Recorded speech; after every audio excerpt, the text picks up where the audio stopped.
Alright.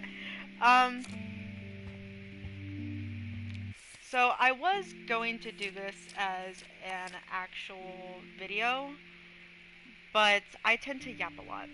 And I don't know if anyone likes short videos or actually prefer like longer in-depth videos, like raw. So I'm gonna do it as is. Um, I have gotten hate. I have gotten many hate, like much hate over the years over my opinion of why Nathan is my favorite character, and as the um, title suggests, he's a beautifully written tragic character, and once again, in my personal opinion, is one of the best written characters in the whole Life is Strange franchise so far. Um,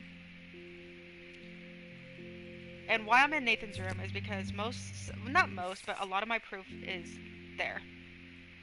Um, but for those who don't know me, hi, my name is Jenny. Um, I've been in the Life is Strange fandom since the game first came out, like the first episode or two. Um, which was what, back in like 2015? So almost 10 years coming up. Um, what else? I consider myself a Life is Strange enthusiast. It is my hyperfixation. It is what I love to do research on.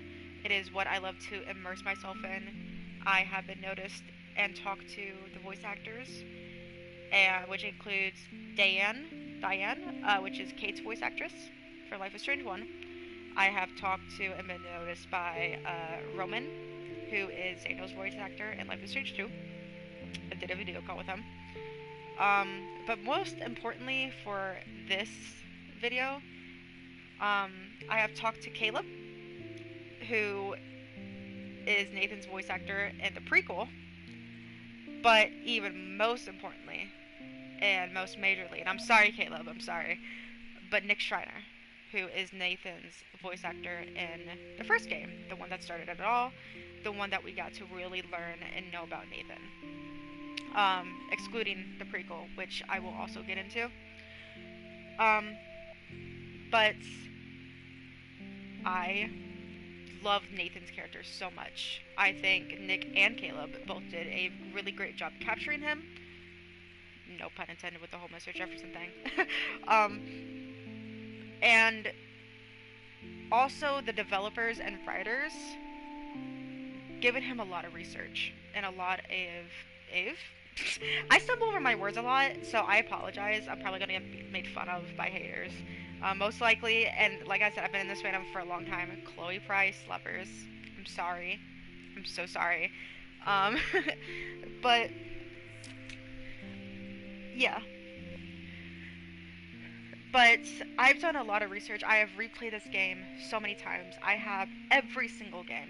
Cannot stress that enough, including the remasters, including the DLC, such as Steph's DLC and Captain Spirit. Um, excuse me. I currently can't. I currently can't get double exposure because I don't have a PS5. But once I get a PS5, that is the first game I am getting, or at least pre-ordering whenever, however the time works. But anyways, to get back on topic, because I'm sorry, I do have ADD. um, Nathan is my favorite character for more than one reason. Um, for those who don't know, or need a refresher, Nathan Prescott, he is the stereotypical rich guy who does not give a fuck about anyone and basically money talks and bullshit walks. That is the top layer of him. That is the top layer that you will see, that you were introduced to, that the characters will refer him as. He basically owns a school, his family owns a school, he can get anything he wants, so forth and so forth. Which, all is very true. Um, one thing I also want to say, I will get into actual facts, but I will also get into my personal opinions because it's a mix of two. So these are the facts right now. Wow, doors are slamming in the background. I'm sorry if you guys can hear that. Um, Nathan was born to Sean Prescott. Well, first of all, his name is Nathan Joshua Prescott the Third. but normally whenever it comes in threes, it's like grandpa, father, son. So that's confusing, at least to me, at least how I've been familiar with. But anyways, but he was born to Sean, and his mother, who I can't think of her name right now because honestly, you don't know her that much. Like I think her name is no, I think her name is Catherine. I think I'm wrong about that. I love how I say I'm an enthusiast and that I know so much, but yeah, I can't remember. My favorite character is like mom. But I do also know that he has a sister named Christine. Nathan's dad, um, is obviously he owns a town. Like he owns Pan Estates. He is able to get like a lot of money. I think if I remember correctly, the Prescotts have been around since Arcadia Bay has been founded, like officially founded and formed as an actual town in America. So that's a very fucking long time, if I do say so myself. Um,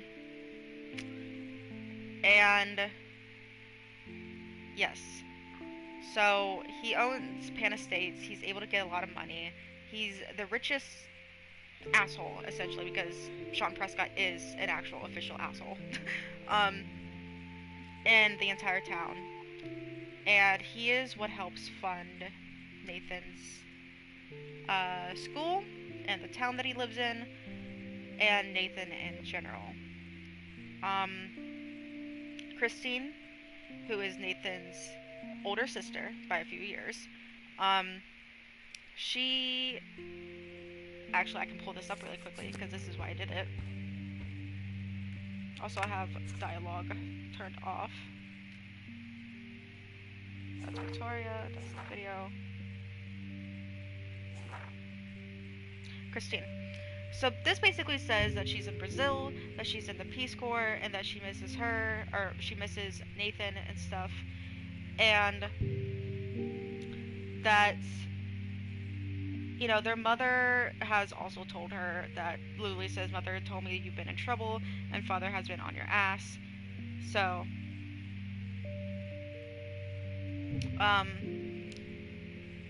she even says, you know, I love Dad Nate, but he's also but I'm also in a jungle halfway across the world because of him. Meaning that one of two things. Number one, Sean Prescott, which is Nathan and Christine's dad, signed Christine up for the Peace Corps against her will, or she voluntarily signed up for it to get the fuck out. One of the two. Either way, both are really bad situations if you think about it. Because he is that controlling no matter which narrative. He's controlling her in aspect one because he is literally signing her up and making her go. And number two, he's inflicting so much paranoia and fear and anxiety and anger and hatred that she felt like she had no reason or no other way out other than to sign her up. Oh my god, can I speak? To sign herself up for the Peace Corps. So that gives you the narrative of that. Like I said, we don't know much about Nathan's mother, other than, and before the storm, that she funded the play, the Tempest play. She helped fund it and all that stuff. But we don't see emails from her. We don't see her in game. We know literally nothing about her. We do know what she looks like because in the comics they show her. I do have the first actual, I think, issue on with Comic Talks of the first Life is Strange thing where it's waves. I think it's all the wave comics in one, and it waves or the Life is Strange comics takes place after Chloe and Max sacrifice everyone and leave Arcadia Bay. A fundraiser organization type of thing is raised in Nathan's name and honor because he is dead from quote unquote the storm. The storm, okay. And there's a banner that is flying in the comics of Nathan, his sister, Sean, which Sean looks like from the prequel, and their mom. Um, but so from the get-go, Nathan, from his childhood, most likely only has one support system, and that is Christine. Because he doesn't mention his mom, he doesn't talk about her, so she's an absent mother. And this is my personal opinion, I feel like she wasn't involved in his life. I feel like she sat back and watched. Because it is confirmed, this is an actual fact that I'm speaking now, that Sean is physically, emotionally, and verbally abusive to Nathan. Um, by verbally, I mean, for example, if you see in Life is Strange Before the Storm, during the Tempest play, uh, Nathan and his father are talking amongst each other, and his dad is basically saying, "You would not embarrass me, like, don't fuck it up." And once he gets Nathan so belittled, so drained, so sad, so scared of him, whatever the case may be, so angered, then he's just like, break a leg, and like so upbeat and so happy. After scolding him, looking like literally hovering over him, basically saying, "Do not fuck this up. Do not fuck up my name or our reputation. You will not," literally says, "You will not disappoint me." Or else, pretty much. But then, once all is said and done, he's just like, break a leg, and he walks off. That's emotionally and verbally abusive. And then Nathan also says, quite a few times in the game, he says it, like, actually, like, to Max, at one point, that he says that his dad is an asshole and abuses him. And I think he means physically. And then if you want to count this, I say if because I don't take the nightmare sequence to heart. Some people do. Some people think it's real. But the thing is, it's Max's subconscious. It's a nightmare. And everyone should know that nightmares aren't real. It's your subconscious making up scenarios and playing tricks on you and trying to scare you or sadden you. Whatever the case may be. But if you do count the nightmare sequence, Nathan says along the lines, my dad used to beat me and you let Warren beat me, or something like that.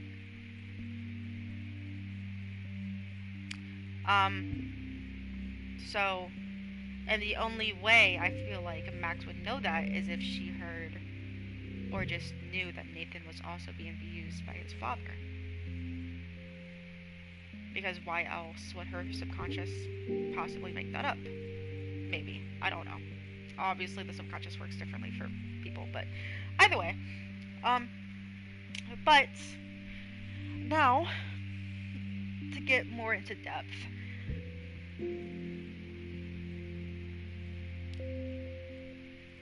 Nathan never had a good support system. It is confirmed that he talked to his therapist, Dr. Jacoby. And by the way, I know all this, like I said, by rereading everything, reading everything, playing the game several times, reading Max's diary, reading other things, but I also have the actual Welcome to Blackwell type of book. It's a double-sided book. One is for like Arcadia Bay, and one is for like the school dormitories. And it's mainly for the prequel because you see like Steph and Mikey in there and stuff, but you also see Nathan, including like his hobbies and everything else and other things. And there's even a quote-unquote advertisement in the book for Dr. Jacoby. And I don't think it's here.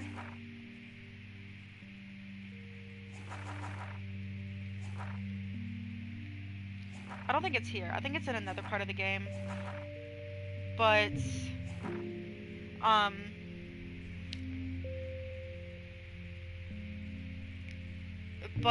yeah, it's another part of the game.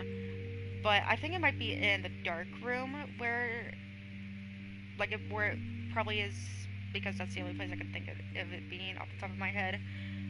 Like I said, I've played this game for over 10 years, but I'm not an expert. I'm an enthusiast. I love this game. I know a lot about it, but I'm not an expert, so to say. So some of these things, I could be wrong. Feel free to correct me. But I know like a lot of the shit that I'm saying is facts.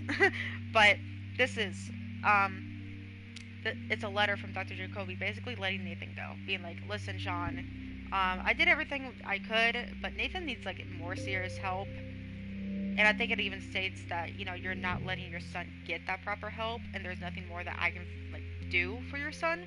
So I'm basically gonna leave. I'm a dib. And he discharges Nathan, which I think says a lot. I think says a lot about his character and what he's been through. And another thing I wanted to point up to for emotional abuse. The best son in the world. This diploma certifies that Nathan Prescott is officially the best son in the world. By Sean Prescott. Now, there's many things that is interesting to me for this little certificate, if you want to call it. Obviously, it was probably just printed off the internet and, made him feel good. Number one is Sean Prescott. And as I stated, Sean is very emotionally abusive.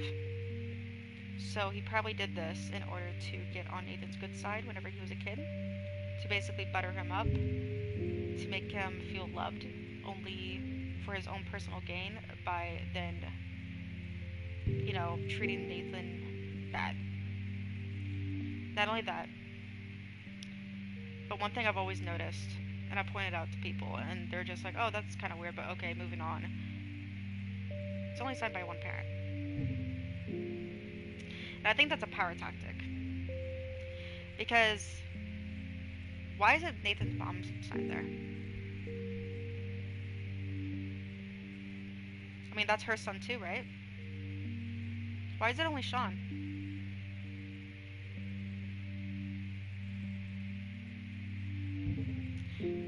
Why did Sean only feel the need to sign his name and not his wife's name, or have his wife sign her name too? And I think that's a power thing, like I said, because he is trying to gain the love and control of Nathan by saying, I am there for you, I am always here for you, I am your father, but at the same time, I am your father. Do not disrespect me. Do not do any of this shit, because if you do, there will be consequences, and not just like a little timeout, a little pat on the ass, a little spanking. No, there will be severe consequences, as in getting beaten, as in being belittled to a point that it severely messes you up. So yeah. And so this next segment is what a lot of people hate, and is just like, oh, well, Nathan's a bad person and stuff. Which he is. I'm not condoning any of his actions. Like, I'm not saying, yeah, Rachel deserved that, and Chloe deserved that, and Kate and everyone else deserved that. No. Because they didn't. And Nathan should have known better, but he didn't. And I say he didn't because he is confirmed to have diagnosed with many different things. He has schizophrenia. I believe he is bipolar. He is very obviously depressed, has paranoia. He has body tremors. That is confirmed, I think, by one of the developers. Because in the sequence where he's in the bathroom with Chloe, I think his hand trembles, and it's even more noticeable in the remasters, especially right whenever she pushes him, his hand jerks violently. Even in the diner, whenever you run into him and Max, he is fidgeting a lot, and his leg is bouncing. Obviously, leg bouncing is a common side effect for most people, especially those with like anxiety and stuff. But especially him, I feel like, with everything else that I listed. He most likely has PTSD from his dad, plus the stuff with Jefferson. And this is very obvious because whenever you let Warren beat him up. Nathan, once Warren is on top of him and asserting his dominance, which is weird to say because, I don't know, it's just weird to say because it's Warren. But whenever Warren is beating the absolute fuck out of Nathan, Nathan doesn't fight back. He tries to with his gun, and obviously it gets kicked away from him because that's his only comfort, because he knows physically fighting someone, he is weak or deemed as weak. And I think that is from his father, but also possibly Jefferson, but most likely his father, because his father physically abused him and from a young age. And Nathan has always been like slender, even though he was in football. I think it was even confirmed by like Drew. Oh yeah, Drew. Another thing, Drew calls him Twitch to like tie in the whole like spasm thing. But anyways, but going back to Drew, I think Drew even like says that he's not even like a strong like player and stuff at all. And he as in Nathan, I think eventually gets kicked off or leaves the team.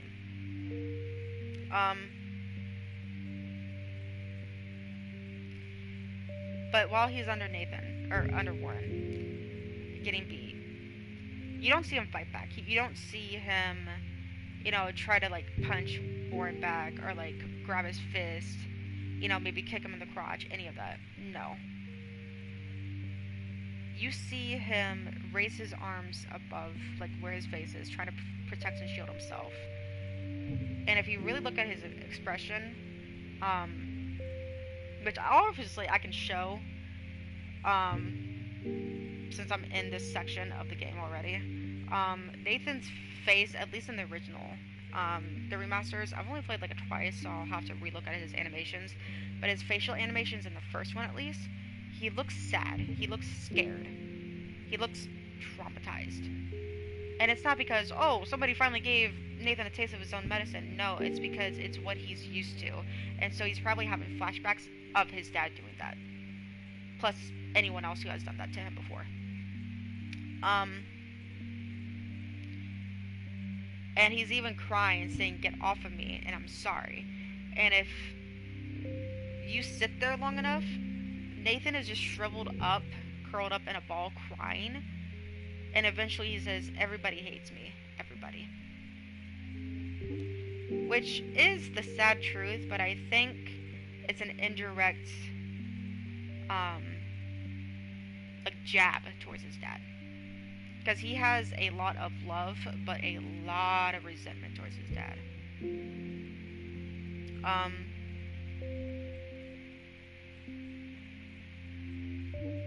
What else can I mention? The pills. Oh yeah, not to mention, he has a photo in here somewhere. Oh, it's right here. He's crying. He's crying next to his dad. I think that's pretty self-explanatory. Which, honestly, I feel like is abusive, too. Because why are you taking a picture of your crying child? And then printing it out, making copies, and then having it framed on your desk. And I feel like that is one of the only... And look at, like, another thing, too. The dad is smiling while Nathan's crying next to him. Nathan is crying as a child, and his dad is sitting next to him. In a power stance, by the way, if you really look at it, with he's man-spreading. I hate to use that word, but it's true. Like, you know, taking up space with his legs and his posture, and his hands clasped in a closed but powerful type of body language type of way. It's really hard to explain, but that is the best I can like describe it for people who maybe aren't familiar with that. His body language is very, I am powerful, but I am relaxed because I'm getting what I want, which is asserting my power over my son who's crying next to me, because he has a smile, he's taken up space with his legs, and his hands are clasped over each other, which is common for people in power, but also people who are closed off and closed-minded. Nathan is crying, obviously. And he's not having fun, but you can tell, which, this is such a simple picture, but to me it speaks volumes. Because even as a child, Nathan is leaning on his father as a source of comfort, and also probably being forced to, but mainly, most likely, comfort. And if Nathan's dad was the father that he wanted to be, or claimed to be, to the open eye, he would have told whoever's taking that photo to stop. He would have wrapped his arms around his son and consoled him. But instead, he's smiling. He's not holding his son. He's not comforting him even in the slightest bit. His body is not touching his son. Instead, his son's body is leaning and touching his. Another thing, which is very obviously here. Nathan has drug abuse problems, but he also has an eating disorder. He takes multiple medications, most likely at this point to get high and to forget and just to numb anything. But this is a diet supplement. And Nathan is a teenage boy who's not overweight at all. And he's very thin. He also wears multiple layers. He wears at least 3 layers in each episode. That doesn't include the prequel, where it's just, I think, 2 or 1. But in Life is Strange 1, he's wearing 3 layers. Which is a cardigan, a t-shirt, or even long sleeve underneath, and then his infamous Letterman red jacket. And even in the alternate universe, it's the same concept except with the blue jacket.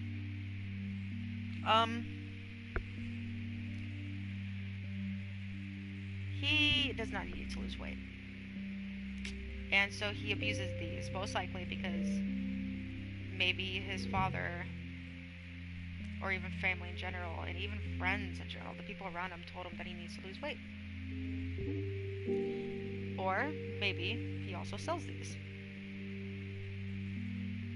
But I feel like he has, me personally, I feel like he has an eating disorder. In his locker room at the school, pool area, I think I looked it up, he has an antidepressant that also treats body tremors. And not to mention, I mean, this is very, very, very obvious, but he has alcohol, he has pills over here, he has more pills here.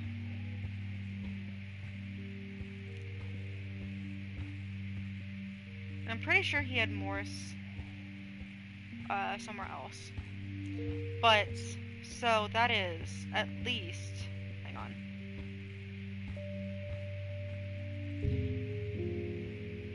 It's really hard to see, but I'm going to count the best I can. 1, 2, I think that's 3, 4. 4 to 5 here. And 2 there.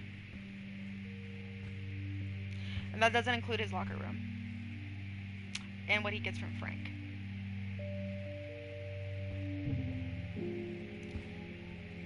So, like I said, I'm sure some of these he is abusing, like for his own personal high and gain, and also selling to other people. But I'm sure a lot of these he's actually taking to cope with what he has.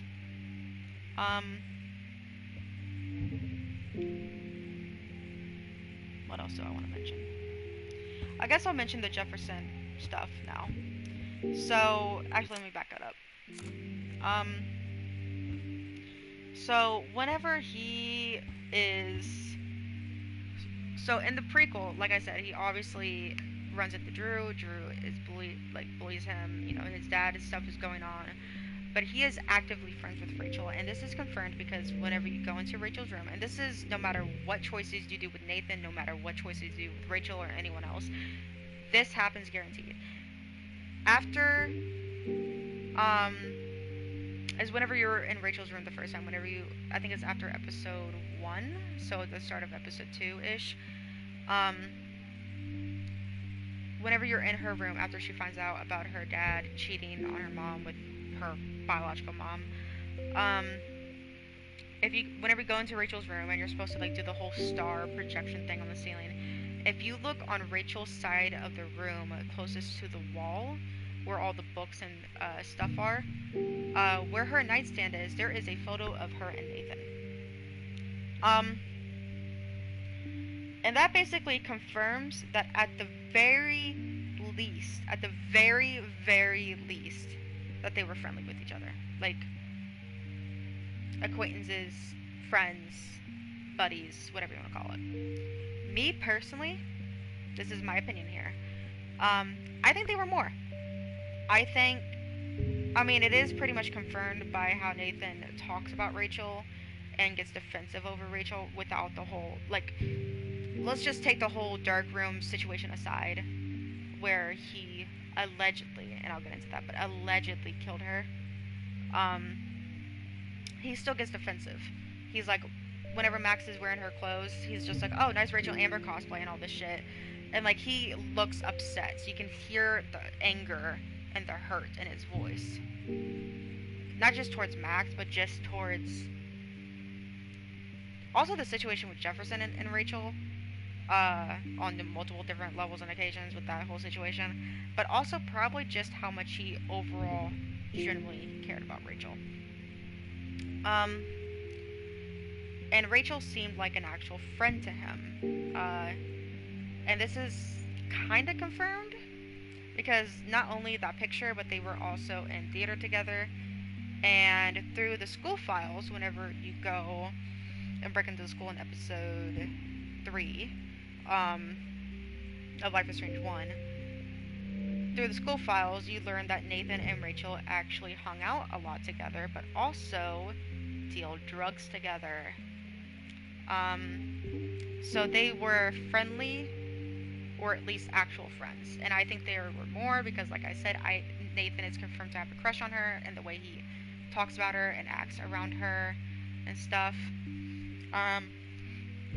And Rachel's a whole different story. This isn't about her, but I feel like she also was one of the people that used Nathan just for his money status. Unfortunately, she did do that a lot. That is pretty much confirmed with like Frank, Jefferson, to a degree, even Chloe. Using her in her truck to get out of Arcadia.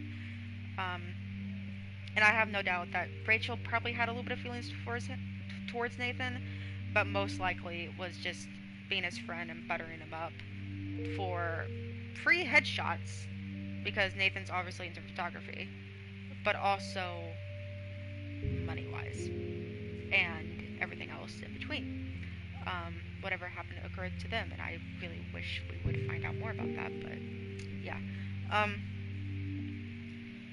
But he is friends with Rachel. He's friends with Victoria, and Victoria is basically his only actual friend, besides, obviously, his sister, in my personal opinion. Because even the Vortex Club uses Nathan's name, money, and access to drugs to have fun. And I hate to say, but even Hayden and Nathan, I'm pretty sure, are supposed to be best friends. Hayden even talks about Nathan that way. He's just like, oh yeah, he's a party animal, he's our supply for drugs and shit. Nathan's always throwing the craziest parties because of all the money he has. Like, shit like that. Like, shit just like that are amongst those lines. Which tells me, now Hayden did defend him a few times, being like, oh, well, Nathan's been through a lot. Like, you don't know what he's gone through, Which, point for Hayden. But most of the time, whenever he talks about Nathan, it's about partying. And about what Nathan can provide for the party, for the atmosphere. Oh, thank you, Caitlin, for pausing. And to me, personally, that just shows, like, just basically says money talks, bullshit walks. And if Hayden actually cared, I feel like he would have made a bigger impact on being in Nathan's life more, like Victoria did, like such as always hanging out with him, checking in with him, asking about him to people, emailing him, you know, defending him like severely against like Max and other people who were shit talking him, um, and all this other stuff. And even though Victoria had her own money source income because of her parents owning the gallery, like the art gallery in I think Seattle, she really fully didn't use Nathan for that stuff. She used him for his kind heart because they did deeply care about each other. Like it was like a really close friendship, brother sister type of thing. And Victoria did truly care about Nathan, and besides his sister, I think was the only person who truly deeply cared about Nathan at that point. Um, Now, whenever Nathan is introduced to Jefferson, um, it is, I think, confirmed somewhere. I could be wrong about this, so please, anyone, feel free to correct me on this. But I'm pretty sure Sean Prescott is the one that hired Jefferson. He had a say in it somehow. Um,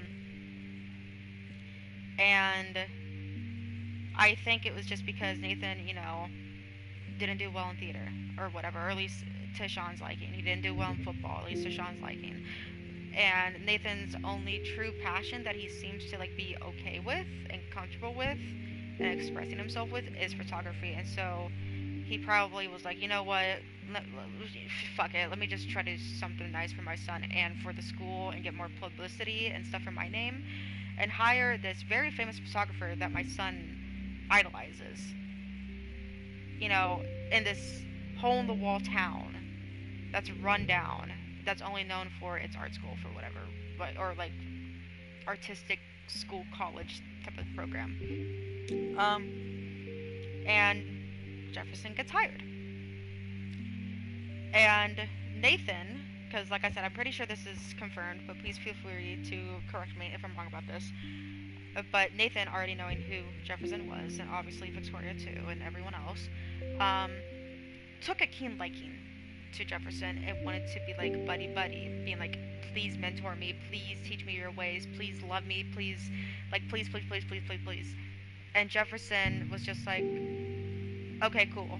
But then he saw Nathan. It was like, Nathan Prescott, Sean Prescott, money. Me having my sick fucking fetish obsession. I'm gonna take advantage of that. And so he started to be nice to Nathan and buddy buddy with him. And basically, as he perfectly put it in episode 5, have a father-like son relationship with him. Because Nathan's own father wasn't in his life, at least not like that. And here is this older man who's roughly, give or take, close to Sean Prescott's age. Like 40s or so, and Sean's probably in his 50s or whatever. But here's this older man who is giving advice and listening to Nathan and offering support, offering maybe even resources to help him, and so forth. In fact, actually doing that, which I'll get into, to butter him up and use him for his money.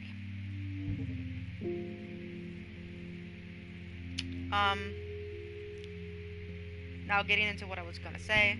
In the darkroom, you'll see notes from, quote-unquote, Sean Prescott signing off on things and signing off on other things, or even around, like, the hospitals and schools and stuff, excusing Nathan for his behavior, or writing other things for Nathan.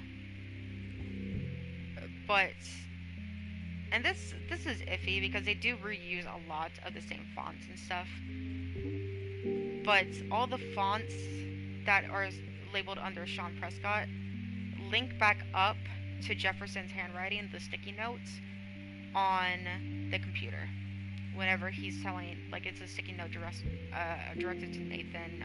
I forgot what it exactly says, but I think it's a harsh note, like a criticizing one, being like either log off the computer or be more careful or something like that. It's something amongst those lines. I can't remember exactly what it says, but it's the same font. Now, like I said, it's known that they reused a lot.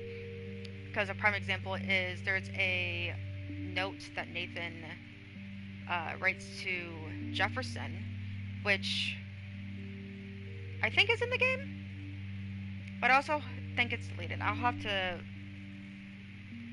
I can't remember. Because I do know a lot of the cut content as well, which I'll also get into eventually. But either way, within the game or out of the game, within its files, there is a content where it's a crumbled up piece of paper where Nathan is basically writing to Jefferson, but marking out his name and stuff. Basically saying, hey, I know I fucked up. I know I did bad. Like, please forgive me. I want to work with you again and stuff. And then he signs it NP, which is his initials. But then they also reuse the same font for graffiti in the boys' locker room saying, I love Warren Gay Ram. And also the cats thingy in the hallway, actually, out here on the bulletin board. Being like, hey, please return my missing cat tablet. So, who knows if it's actually Nathan? For those two, and that ties in, everything else. But I would not doubt if Jefferson signed off on a lot of things under Sean Prescott's name, because Sean Prescott has so much money and does not give a fuck about Nathan that he won't notice like a few like $1,000 being missing from his probably $1 million bank account, and he doesn't really care if Nathan like what Nathan's really doing, because if he did, that boy would be in like severe psychiatric help right now, or from the fucking get go. But going back to what I was saying, Jefferson uses all that information, all that knowledge of Nathan's home life, personal life, mental health, his relationships, his friendships, everything, and basically coddles him and starts to manipulate him, being like, you know what, Nathan, it's so fine, you're okay, this is a safe space for you to vent, I understand. And Nathan starts to build that bond. And I know exactly what happened. Nathan is probably just like, thank you, Mr. Jefferson. And Mr. Jefferson is just like, you know what, you can call me Mark. And then it probably even went as far as Nathan a few times on accident, or maybe even on purpose, calling him dad. Just because Nathan longs for that type of love, that parental love, more specifically the fatherly love. And he found it. But he found it in the worst person possible, unfortunately. Eventually down the line,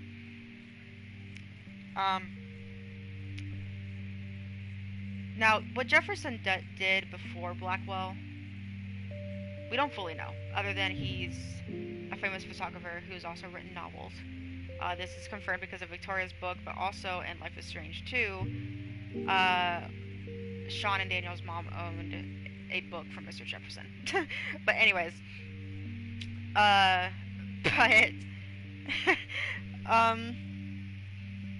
so if Mr. Jefferson pre-Blackwell had victims,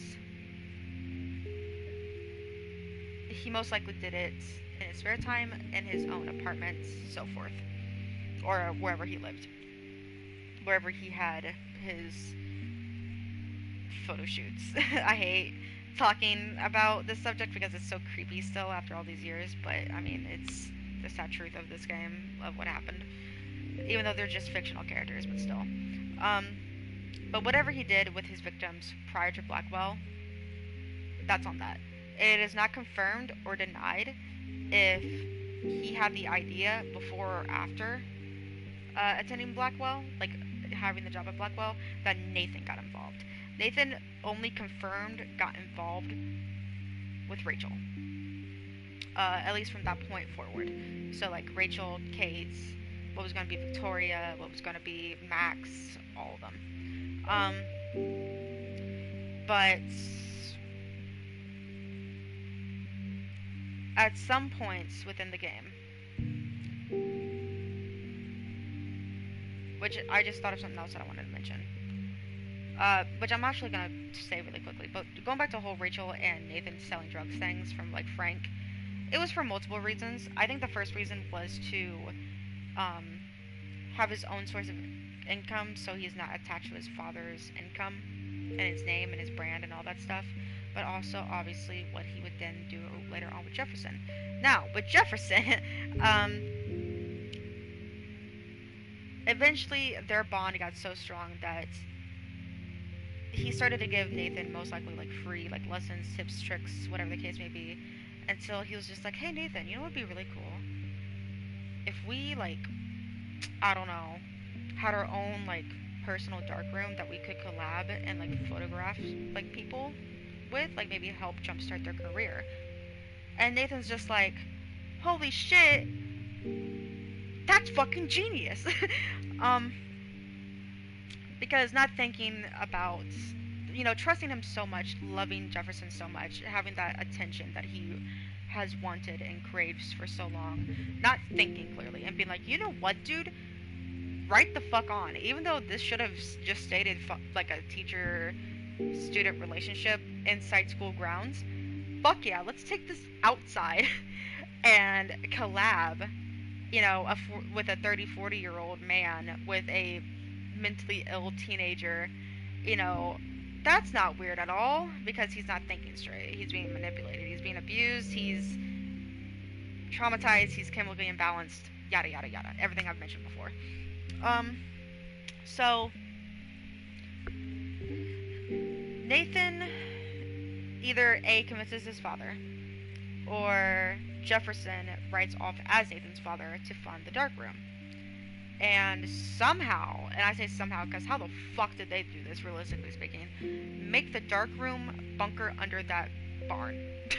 Because, like, how did they? How did nobody notice? Like, why was there no talk of the town, like, of all the construction sites and, like, trucks and all that shit of making the bunker? But also, how did they do it in general? Because the barn didn't crash because of how disheveled it is. Or, like, it literally being right next to the Pan Estate, or not, like, but the Prescott Estate's house thing, whether it's, like, new or old. I think it's abandoned because somebody I saw did, like, an out-of-bounds camera thing, and they went in, and it's, like, there's, like, cracks and spider webs and all that shit. But either way. But how the fuck did it go unnoticed, and how did it stay, like, the barn stay up? That's my question to this day, really, about the game. Like, one of the major things. But, whatever. But either way, with all that aside, Jefferson, Nathan, and whoever else knew about it, made the bunker. And Nathan, not thinking much of it, maybe, Jefferson made a huge thing being like, oh, well, like, your dad wouldn't notice it because, maybe he hasn't paid taxes on it or some shit, he wouldn't have to worry about it. We can just do, like, generators, for the electricity or some shit, or, like, solar panels. I don't fucking know. I don't know the logistics of that. But either way, that's probably how that probably went down, trying to sweet talk him, butter him up, convince him, and all that stuff. And Nathan being like, oh, yeah, yeah, yeah, that's great. Like, yeah, of course, because, you're the professional. You are much more in age than I am. I trust you so much. I love you so much that whatever you say goes. I am on board with you. And Jefferson is just like, right the fuck on. That is what I love to hear. And eventually, it probably started off innocent. It probably started off with like Nathan and him like doing little photo shoots, like testing stuff out, and then Jefferson is just like, "Hey, you want to go ask so and so if they want to like do this?" And Nathan's just like, "Yeah," and all that stuff, and maybe like doing their own little photo shoots. But then Jefferson eventually exposing his true colors. No pun intended for the True Colors game. But exposing his true colors, basically saying, hey, you remember that one girl in your class? It'd be really great if we were to drug her and take her here and take photographs of her. And Nathan, because Nathan's not fucking dumb, he's naive and he's easy to manipulate, unfortunately and sadly. But he does have a brain cell. He was probably just like, drug them? Why? And then that's where Jefferson tried to give like the whole speech like he gave to Max about like innocence evolves into corruption, that shifts, that, naivete, how doe like they are, how they, just like symbolism and metaphors and all this other shit and all the whole spiel. And Nathan, oh my god, he eats that shit up. He's just like, oh my god, you're such a genius. Like, I can see it now, like how they look. That is such a cool thing. Plus, he does have his own style. Nathan does, which is very morbid, like with the taking pictures of like dead animals and stuff and like graveyards and stuff. So Nathan, which I'm sure in Nathan's own mind is symbolic for him. Maybe there's also metaphors. Maybe because he feels dead inside. I don't fucking know. It's Nathan. Unfortunately, we didn't get that deep into Nathan's character with why he does his own photography like that. I think it's mainly just due to depression and just self-expression of his depression and everything else, and wanting to hurt himself and stuff. But that's just me. But Nathan, eating all that up because, like I said, he has this bond with Jefferson. He idolizes him. It's just like, oh my god, you are a fucking gift from God. You are a genius. This is great. Let's do this. So then he starts to deal with Frank, which is probably why, also Rachel and stuff, too. Starts to deal with him, too. And he starts to get the drugs from Frank and kidnap these girls, take them back down where him and Jefferson would experiment and take photos and yada yada yada. Most likely Jefferson used them for his own sick pleasure and fantasies, whatever those may be. I do not want to know, and probably even sell those photos for a profit, because I think that's what he does too. I think for a fact, like I said, please correct me if I'm wrong, if anyone does see this, but I think for a fact Jefferson does make a profit off of the photos one way or another. For whatever reason, even though he has access to Nathan's money, but okay, cool. But yeah. And so it's going good. It's going great. Now keep in mind, Nathan is, or at this point, probably doesn't even see his psychiatrist or therapist anymore. He does not have a support system at all, unless you count his sister, who only reaches out to him once in a blue moon because she's in Brazil, as that email said, and in the Peace Corps. He has Victoria, okay, who, she's good, but she's not the greatest to be around, like the greatest influence and the greatest support system. And that just leaves Jefferson. So that's 2 to 3 people. And one of them is on the other side of the world, and the other 2 are iffy, especially Jefferson. And so if you really, really, really, really, really think about it, Nathan still does not have anyone. He still does not have the genuine moral compass of someone to guide him. And Jefferson obviously tells Nathan, oh, well, we're not supposed to be doing this. Well, probably not doesn't tell him straight up that we're not supposed to be doing this, but in his own way basically says, do not tell anyone. Do not tell anyone, please. Like, please for me, pretty please, with the cherry on top. And Nathan's just like, of course, yeah. Like, so he doesn't tell Victoria. He doesn't tell, Rachel, at least not until she finds out, obviously. But he doesn't tell anyone because nobody's supposed to know. Because it's their own little thing. It's their own little, almost like an inside joke. Like, it's just shared between them. Only they are supposed to know about it. Nobody else. Until Jefferson starts to get what he wants. And you see him, well, you don't see him, but he obviously starts to slip. Because that's what people did with Nathan, such as his dad, such as probably even Rachel, such as many other people in his life that we know and also don't know about. Once people get what they want from Nathan, which how they get it is by being nice to him, being friendly, being his, like loving, compassionate and stuff. Actually, show him that they give a fuck. Once Nathan gives in and gives them what they want, they're the meanest motherfuckers that you'll ever meet. Prime example, like I said, Sean Prescott.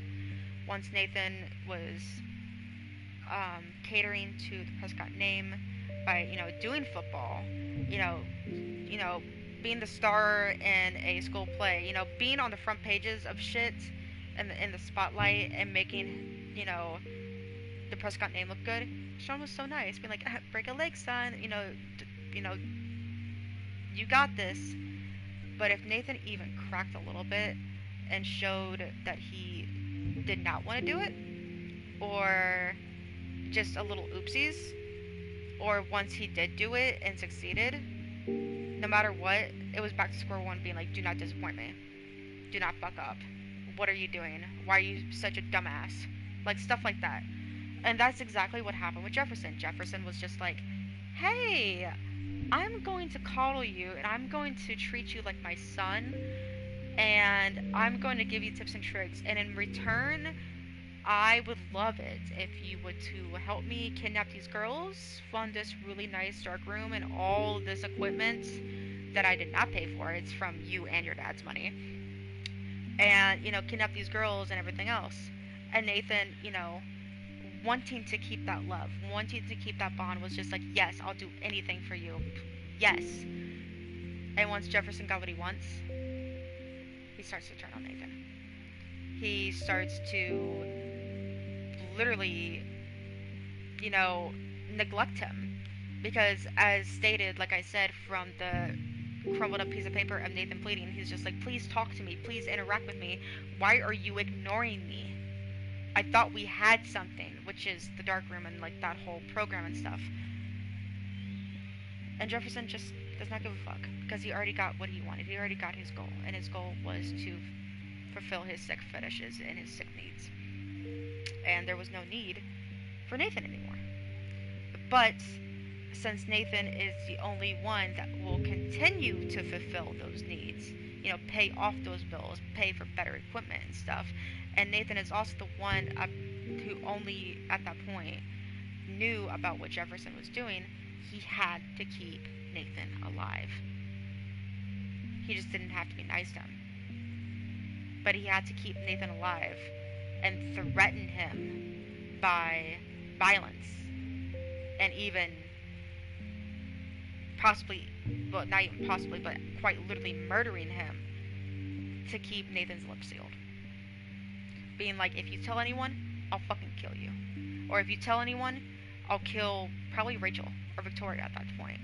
People that he cared about most. And even though he probably didn't even like his dad, Nathan probably didn't even like his dad at that point, probably even threatened to take his dad away. Because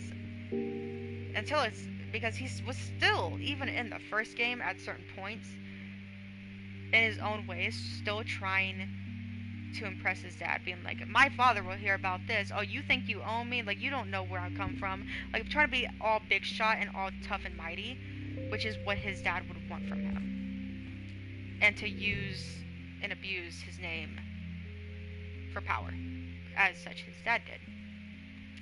So even in the first game, he was still catering to his dad. Not even in the prequel, but in the first game. But I digress. And Jefferson used all that. He gave Nathan a little bit of attention, enough to keep Nathan, satisfied, and obviously still being able to pay for the equipment and everything, and to keep his little mouth shut. And that's it. Oh, hold on.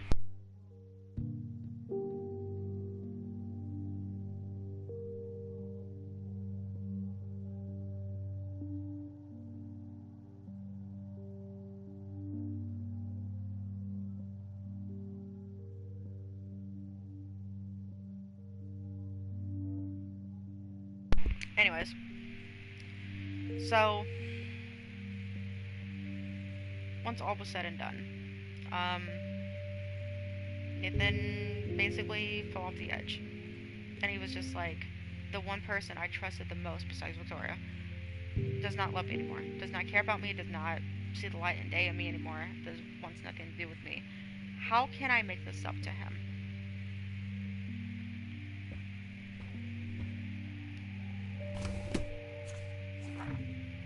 And he does this. He does this plus Rachel. But I'm going to focus more on this because, like I said, I have thoughts about Rachel. Now, this is what I think when it comes to Rachel.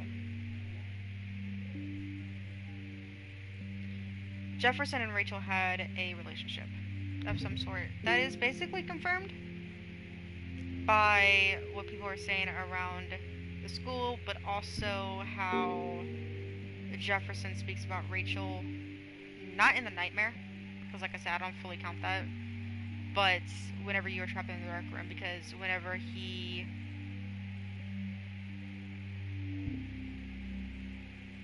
him and Max was talking about Nathan and Rachel, he literally gets very angry and defensive, being like, oh, it's just too bad that Nathan fell in love with Rachel and all this other stuff. And he's almost like jealous because of how close they were, in a sense. Which seems to me, I think Jefferson and Rachel definitely had a thing. Definitely, 110%. For her own personal benefits, for probably getting free like headshots and photo shoots, what she thought would be innocent and stuff, and maybe even money, to get out of work at eBay, and Jefferson for his own sick pleasures. But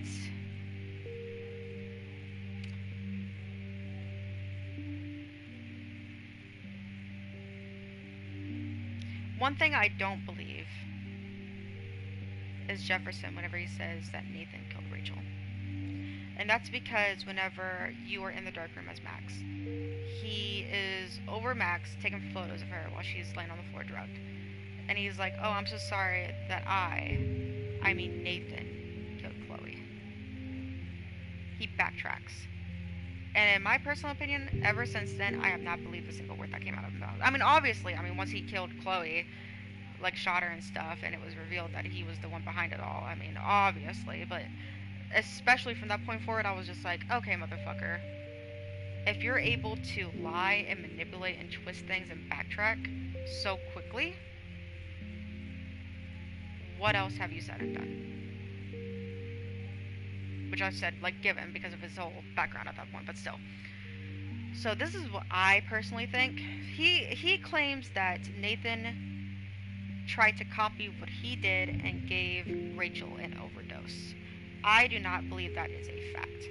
What I think, and this is my personal opinion, is that Nathan started to see what was going on and started to fully realize what he and Jefferson were doing. He was like, wait, these girls are getting drugged and photographed without their consent. And it's not confirmed. Like I said, this is my personal opinion. But I feel like Jefferson also took advantage of the girls in a sexual way, personally. Because, if he did it with Rachel and had feelings for Rachel, who says he couldn't do it with the others, you know what I mean? And especially like the whole innocence thing, like, that's fucking weird. That's fucking creepy. It's fucking weird and creepy to begin with, but like the innocence and purity aspects, purity meaning like almost like virginity in a sense, like, I don't know. It's iffy, but either way, Nathan, even though it was far too late, started to be like, oh, this is fucking not right. I think this needs to, like, stop. And I think he tried to save Rachel. And Rachel being coherent and being able to talk and remember stuff, as very much known in her pictures, such as, like the one where she's, like, knees up to the chest and she's glaring into the camera. Max says, oh, she's alive and she's furious. Like, completely coherent. And So with Rachel being coherent and remembering things and being angry and obviously, and every valid reason too, pissed off at Nathan and Jefferson. Nathan is just like, you don't deserve to be here. Like because maybe like the other girls that they were doing stuff with, Nathan didn't know well, but obviously he knew Rachel. They were at least friends or friendly, at the very least. And he gave some sort of fuck about her one way or another. And once he saw that his friend or crush or whoever she was to him in that position, he wanted to let her go. But Jefferson is just like, I think the fuck not.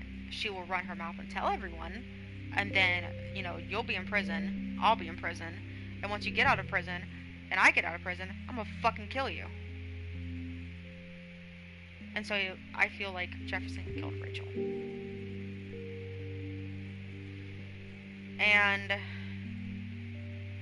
some people bring up, well, why didn't Nathan pose in the ground with Rachel? I think that was staged. I don't think he wanted to be there. Because Jefferson obviously manipulated and used and probably pressured Nathan to do stuff. And Nathan has been pressured to do things before, such as to play, for a prime example, or being on the football team and not wanting to do it. Nathan gives in to peer pressure and because he wants to satisfy people. And so while hiding and burying Rachel's body for one little last photo shoot thing, Jefferson was just like, pose next to her. And Nathan ultimately gave in, or was even, maybe even drugged to do it, and did it. Now that's just my personal opinion. Um, so there's that. Um, Jefferson, what else?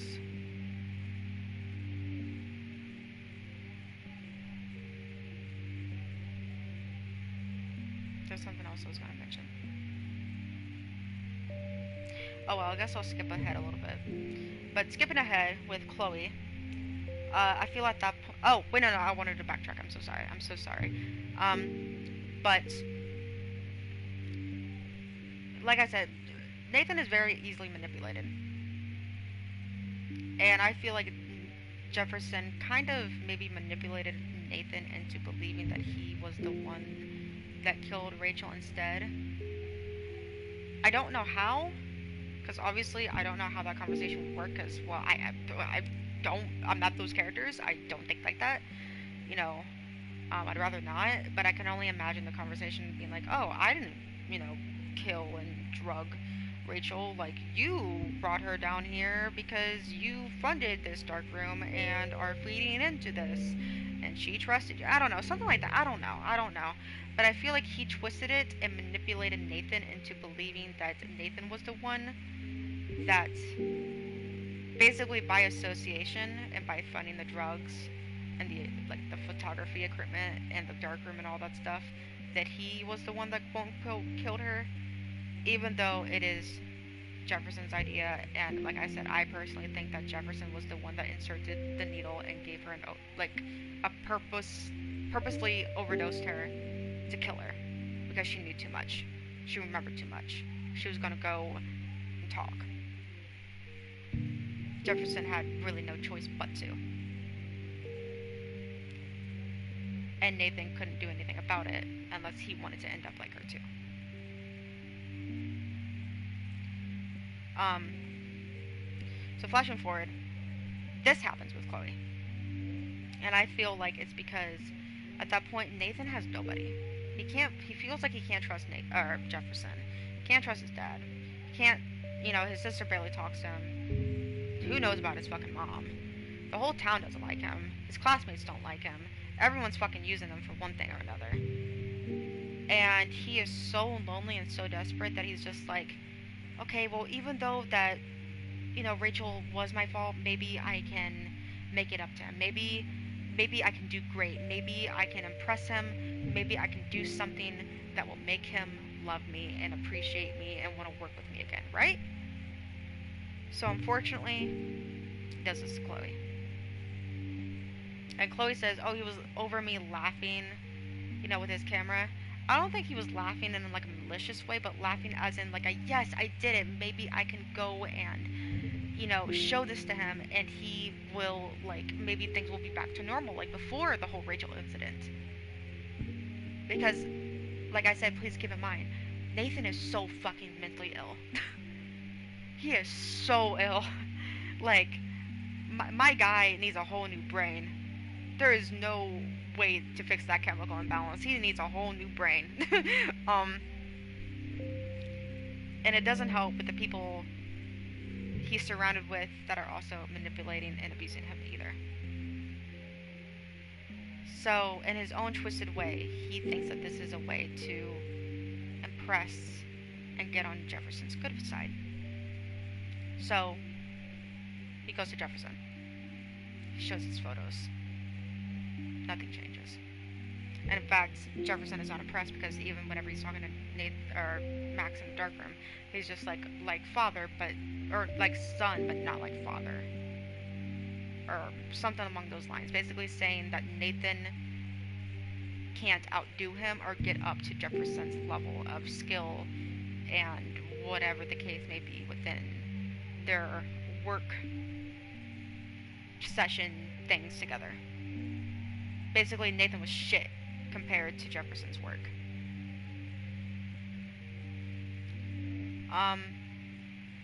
And then we also cue to Kate and what he, did with her, drugging her, saying that he was going to take her to the hospital and then taking her to the dark room and then leaving her off at her dorm room, like, front door, like, yeah, the hallway, and all that other stuff. And by then, I think Nathan knew what he was doing was wrong, but there's no way he could fix it, because if he tries to back out, if he says, hey Jefferson, I can't do this anymore, Jefferson was going to kill him. Jefferson was going to hurt him, physically abuse him, kill him, maybe even go run his mouth to, like somehow pin it to where Nathan was doing all the darkroom stuff instead of Jefferson, and Jefferson quote unquote found Nathan doing it and reports it to like his dad or even the police. Either way, Nathan was fucked. And so the only way, I feel like the only reason why Nathan kept doing it was because he had no choice to. And I feel like that is very present in his speaking patterns and the way that he carries himself. Because he's always on edge. Always on edge. Like I said, like jittering, looking back and forth, looking over his shoulder, taking double glances, changing his posture. Like, he's just very antsy. And then his mood swings, which obviously, like I said, like, he has many mental disabilities, anxiety, depression, paranoia, schizophrenia, anger management, all that stuff. But basically it went from 0 to 100 once he fully realized, like, the situation he was in, because he was always on alert. Am I gonna die today from Jefferson? Am I gonna get caught today? Am I gonna get abused today from my dad? Like, what's going to happen to me today? Is this the day that I'm gonna get caught? Is this the day that I'm gonna fucking die? All while trying to keep the secret of the dark room and also the secret of what happened to Rachel and everyone else that he was involved with, before and after Rachel's death. And that's why he is the asshole. That's why he is so like, bro, just take a fucking chill pill, because he can't. He can't. He doesn't have the medicine, the therapy, the mental capacity, or anyone to do that, because it's really hard to imagine yourself in Nathan's shoes unless you have gone through the exact same events or similar. But if people can actually imagine from everything from his childhood and what he went through with his dad and like people around him and stuff, all the way up until he is in the first game after Rachel's disappearance, the stuff with Drew and stuff too, and Rachel's disappearance in the darkroom and all that stuff. No wonder he's so mentally unstable. Does it give him an excuse to? Fuck no. But the people around him failed him so hard, so badly, that it is the type of person that he sadly ended up being. Now we flash forward, and Nathan can get expelled and all this other stuff. But most importantly, like I said earlier, he has a gun, and he has a gun as a scare tactic, obviously to like Chloe and other students and stuff, and anyone else. But it's most likely to protect himself from not just his father, but especially Mr. Jefferson. And I think Mr. Jefferson even gave him the gun too, if I remember correctly. But Nathan most likely uses it as not just a scare tactic, like I said, but to protect himself from Mr. Jefferson and his father. And whenever you let Warren beat Nathan up, Warren kicks the gun out, and then Chloe steals it. And Nathan is left on the floor, crying. Knees up to chest, hands to his eyes, sobbing. Because of his PTSD and being hurt and all this other stuff, and whatever else is happening internally and externally. But he also doesn't have a weapon to defend himself against Mr. Jefferson. And even if he does, it's not good enough. Because later on, he does make a phone call to Max, being like, "Hey Max, it's Nathan, just wanted to say I'm sorry. I didn't want to hurt anyone and stuff. Everyone used me," as very prominent, very obvious on that part, especially. But Mr. Jefferson is after me, but he's coming for you too. So please watch your back. And also, I'm sorry again. He hangs up, thinking, yes, I maybe have a chance of at least saving one person. If I couldn't save Rachel and Kate and all the other ones that, I did this to, Chloe, as I'm gonna close out of this because that photo is disturbing, I'm not gonna lie. I'm not gonna lie to you.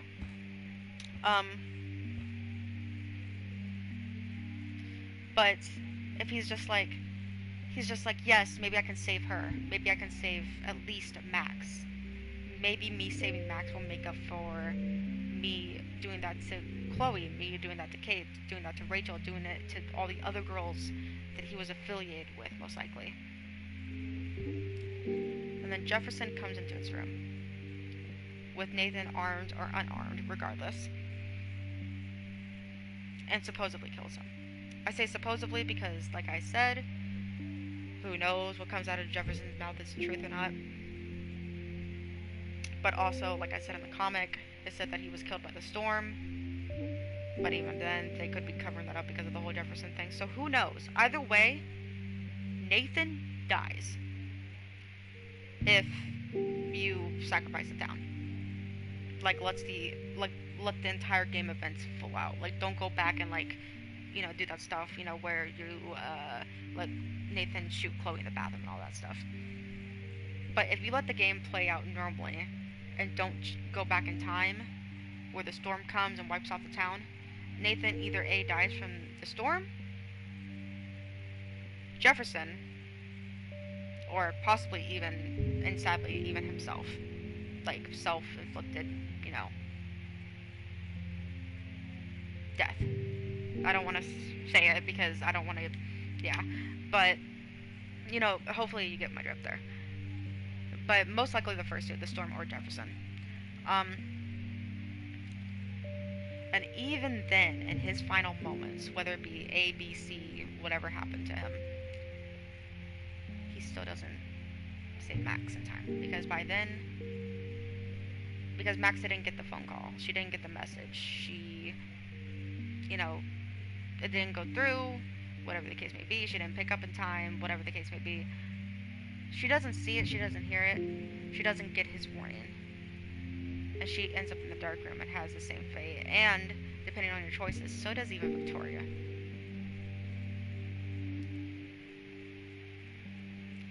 Now, let's go back and say that you go back in time and do let Nathan kill Chloe in the bathroom. Nathan's body language and even his dialogue, which I did upload on my channel like months, I think even years ago, the remastered version of Nathan's dialogue and body language, like him saying shit, no, no, no, no, no, and like panicking and freaking out and like shaking her and all that stuff, wanting her to wake up. He didn't mean to do it. He meant to scare her, but he didn't mean to actually kill her at all. He didn't mean to hurt her. He didn't mean to hurt anyone, essentially. It was just to impress someone in his own sick ways, or to scare them off so they don't mess with him and they most likely don't end up a victim themselves of him and even Jefferson's wrongdoings. So Nathan is confirmed to obviously go to prison, because he gets caught for Chloe and stuff. And even in the alternate timeline, whenever Max goes to Seattle for the Everyday Heroes, him and Jefferson get caught, and even then, imprisonment and all that stuff. So either way, Nathan goes to prison and is most likely going to live out the rest of his life there, because he not only got charged with murder of Chloe, but if it's true, the murder of Rachel, but not to mention the assault of all the other girls, and not to mention, possession of, a weapon as a minor, and possession of drugs, illegal drugs, but also illegal drugs as a minor. So it all adds up, and he's going to be locked up for a long ass time, and chances are prison's going to treat him roughly too. So from the time that he is basically a child, hang on, from the time, thank you, from the time he is literally a child, how old is he supposed to be there? Probably like 5, 6 years old, most likely, maybe, roughly, give or take. But a child all the way up until he is, I think he's like 18, 19 in the first game, and even beyond if you choose to like have him like to kill Chloe, have him kill Chloe and him go to prison, so the rest of his life, he cannot do right. Ever since he came out of the womb, ever since his mother got pregnant, he was doomed. He was doomed from the start. And even in his last moments of trying to save Max and warn her before whatever fate he ended up having, whether it's from the storm or Jefferson or his own self-inflictment, he still couldn't do right, because Max didn't pick up. It was too late. Max didn't pick up, or by the time that he did like give that message to her, she was already in the dark room, and Chloe was already shot from Jefferson. He's a doomed character. He's a sad, doomed character. Not to mention, one thing I also wanted to like point out, we get to learn more about his family more than any other character. We get to learn about not just his mom and his dad and his sister, but also his grandparents, his great-grandparents, his aunts, his uncles. But we can't say the same thing about Max, because we only know about her mom and dad. Chloe, her mom and dad. But like, we don't know that much depth of a character, not just about how they're affiliated with the antagonist and within the story, but even shit that doesn't even fully apply to the story, such as their like distant relatives, how their own family came up in the town, like centuries, well maybe not centuries, but like decades prior of that character's existence. We already know about their family. And then from, their ancestors and distant relatives and stuff, all the way up to the current character that we currently have within the game. And then even the aftermath of what they did, essentially. Because in Life is Strange 2, we learned that either Nathan's in prison by the mugshot that David has, like in his RV, or we learn shit. we learned that through David that he has a mugshot of Nathan in his RV. And then in the alternate timeline, where if you choose to sacrifice everyone, he gets the letter from Victoria. Or, like I said, in the comics, like the Prescott Foundation thing in honor of him, essentially. Like his legacy, because he's gone. He's dead. Um, and we get to learn the aftermaths of him, like the grief and the anger that David still holds by keeping his mugshot to remind himself of the pain and the torment and the anger that he feels towards Nathan and his family for doing that to Chloe, to doing that to his family. Or, you know,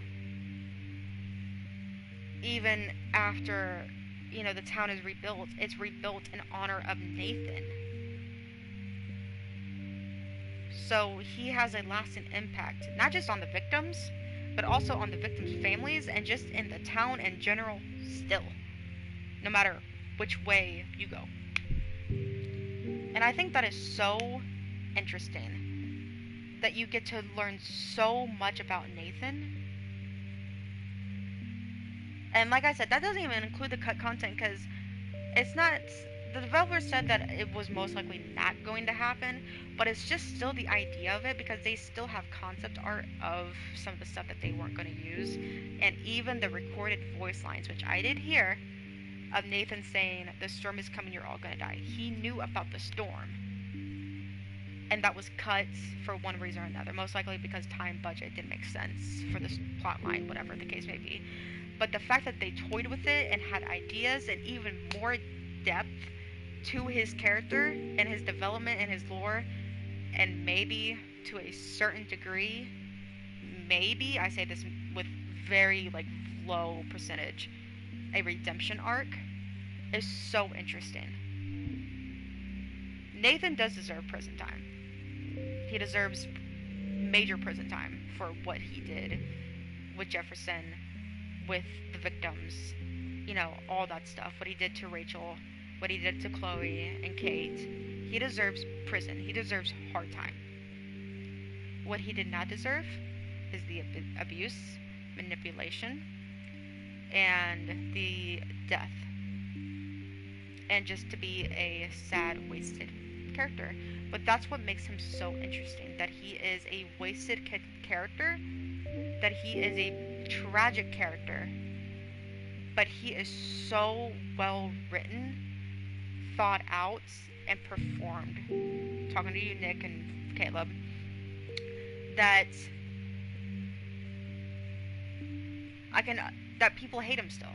And it's understandable because of what he did to the characters, but people hate on him because of what he did to the characters. But people don't realize what the chain of events that unfortunately got him to be there. They just say, "Oh, Nathan's a horrible character. Do you see what he did to Chloe? You see that picture that he did with, drug Chloe? You know he killed Rachel, right?" Yeah. But are you forgetting that he was manipulated and abused into it? That he was tricked into it? That he just wanted to be loved and praised and have a fatherly appeal? That he went to extreme depths to get that? That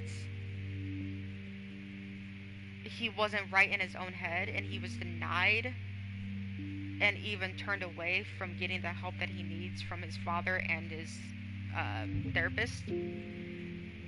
That he spiraled even more, and because of not receiving the love and the health that he should have been granted with, like the health benefits of mental health benefits, that he became this way. And I've seen people argue, well, I have depression and I've been through shit, but you don't see me out drugging people. That's because you're more mentally stable than he is. He deserves to be locked up, not just in prison, but also most likely a mental health facility because of how bad because of all the shit that he has and how severe it is. It's not just, oh, he has depression and a little bit of anxiety.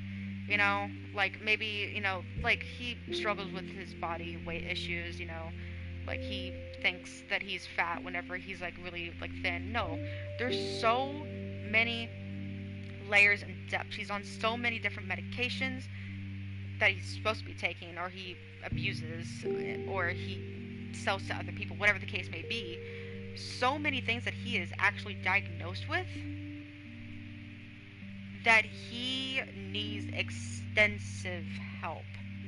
And whenever people are like that, whenever people are that out of touch with themselves and reality, and the people around them are not making it any easier, they will spiral and severely damage themselves and the people around them unwillingly until it is too late. And that is exactly what happened to Nathan. He did it out of a twisted form of love and wanting admiration and wanting a fatherly parental love, and to know that he is actually, that somebody actually for once in his life gives a shit about him, that he went to extreme lengths. And because he was so ill and being manipulated and stuff, he didn't realize until it was very obviously too late to back out.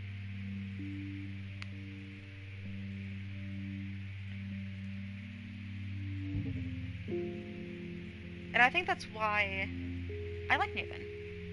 Because just the multiple layers of him. It's not because, fuck Chloe, fuck Rachel, fuck Kate, like, yeah, the sickness of Nathan, yeah, right on, like, idolizing. No, it's because he is so well written. I love to write. Anyone who knows me personally should know that I love to write fan fiction, but I also love to write original works. I love to write twisted shit too.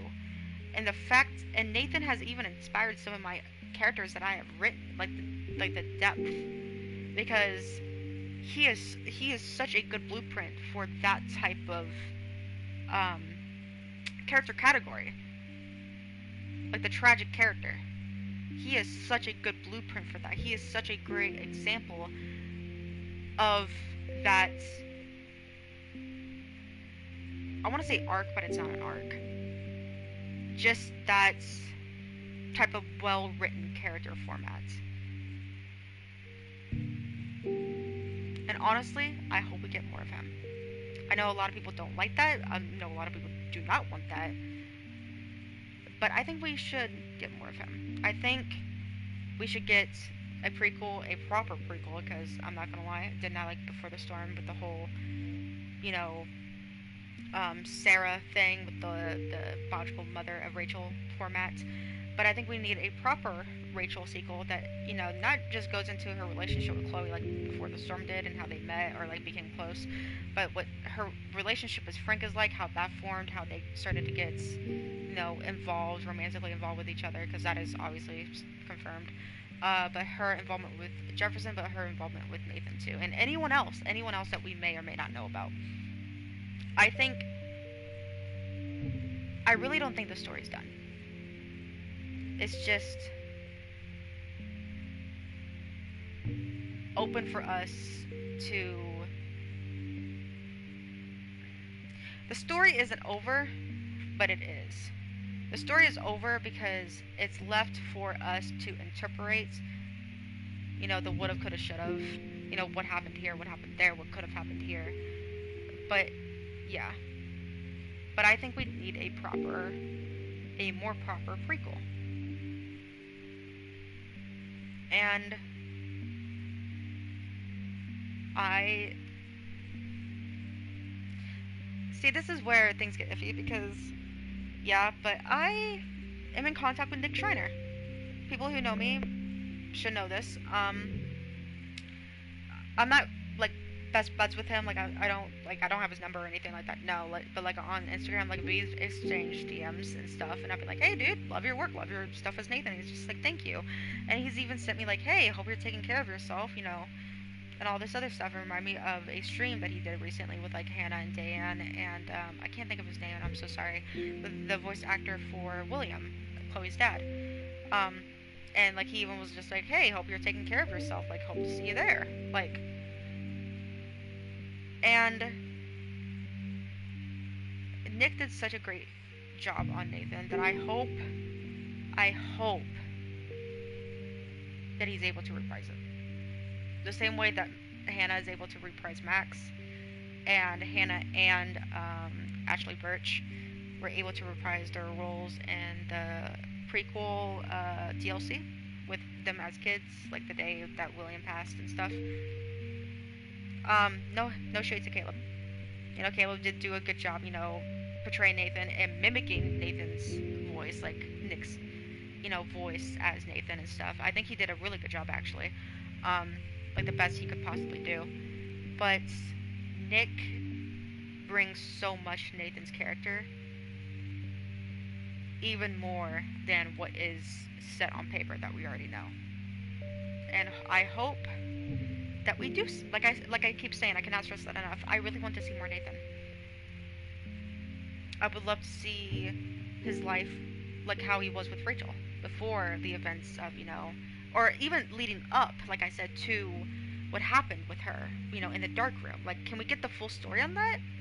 Please? Like, can we please get them, like, meeting and interacting and becoming friends or whatever, or lovers, whatever they were, all the way up until, like, she's literally in the dark room and we see what happens to her, whether it be Nathan doing it to her, like killing her, or Jefferson doing it, like killing her.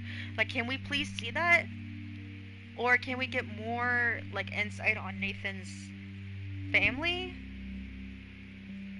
or childhood so people could maybe realize? Because after 10 years in this fandom, people are still stubborn. And I hate to say it, but it's always the people that really love Chloe or the Pricefield shippers. And I get it. Chloe's a really good character, and she's even a tragic character of herself. But I would say she doesn't have as... I'm gonna get hate for this. I can already feel the hate if, you know, this gets around and popularized. But Chloe doesn't have the amount of depth that Nathan does. She is still a well-written character and performed character in her own right, but she does not have the amount of depth that Nathan does. And we know quite a bit from Chloe. Like, we got the first game, we got the prequel, we got the DLCs, we got cameos and True Colors. We'll probably get... Oh yeah, we have more cameos and Double Exposure that's coming out, obviously. Life is Strange 2, I mean, David mentions her, but obviously... Oh yeah, no. David not only mentions her and talks to Joyce and stuff in one of the realities, but you also see a photo of Chloe and Max together. Not to mention the comics. And anything else like that. Like, we got Chloe. We got Chloe. We got Chloe's whole story. We got Max's whole story. Or, well, even more so with Double Exposure coming out. But still, we need more of Nathan's, and also just the other characters. Like, where the fuck is Warren? Where is Warren? Like, he has not been mentioned since the first game at all. Like, in any of the other games, except for the prequel, like, by name, like, on, like, blueprints, like the Science Club and all that other shit. And I think even his model being in the background a little bit, but like no actual scenes or updates of Warren. And I know Warren's voice actor isn't very active in the community. At least I don't know if he's in other movies and games and shows and stuff like that. But I know within Life is Strange fandom and the games, he's not very involved. But I mean, if you were able to hire a whole new cast of people for the prequel, you can hire someone that sounds similar to him, at least, you know? Give us more Warren. Give us more Nathan. Just give us more. Like, I feel so greedy for asking that, but if there really is more story to tell, if you really look at it. You just have to really look. Anyways, I'm just rambling at this point. I pretty much covered everything I could. I know I've gotten some things wrong. I worked with my memory and being pretty educated within the game for the last 10 years. You know, asking questions, doing research, replaying the game, reading everything, listening to the cut contents, listening to theories, listening to other people's opinions and all this other stuff, forming my own opinions and stuff. So, like, I'm sure I've gotten some things wrong. I do want to say, though, first of all, thank you for listening all the way through, if you have. But second, if I say something's my opinion, it is my opinion. I know how this community is. I have been very active in it for years. Just because it's my opinion does not mean that it's factual. If I say that it is a fact, then it's a fact. If I say that it might be wrong, then it might be wrong. But also, some of these people need to do their own research and just understand the depths of characters. But also realize that these are just characters. If Nathan was real, if Chloe was real, if Max was real, this would all be different. But since these are just fictional characters, where we're left to actually do this, like speculate on, and form our own opinions and our own theories, our own choices on, these are just my own. Along with, like I said, what I've read and researched for years. Stuff that developers have said, stuff that even the voice actors have said. So, with that being said, I'm sorry for yapping that long. Hopefully you enjoyed.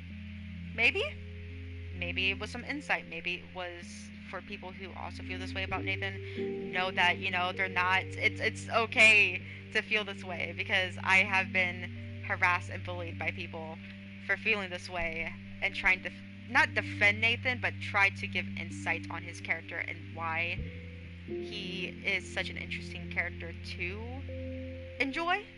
Not support of his actions, but to enjoy in general, in a entertainment way, in a depth way, and even, like I said before, as someone who loves to write, even in a way to get inspiration from for their own characters type of way. None of this is meant to be seriously. This is just for me to ramble, to get off my chest, and people just to hopefully understand. And if you're done with that, if you're cool with that, great. If you're not, I'm sorry. But these are facts and opinions. And you can't argue with facts, and my opinions are, well, my opinions. So, anyways, maybe I'll do more of these. Maybe I won't. Who knows? But I actually enjoyed getting this off my chest and just talking about the game because it's so fascinating. So maybe I'll do more of these. But yeah, thank you. Bye-bye.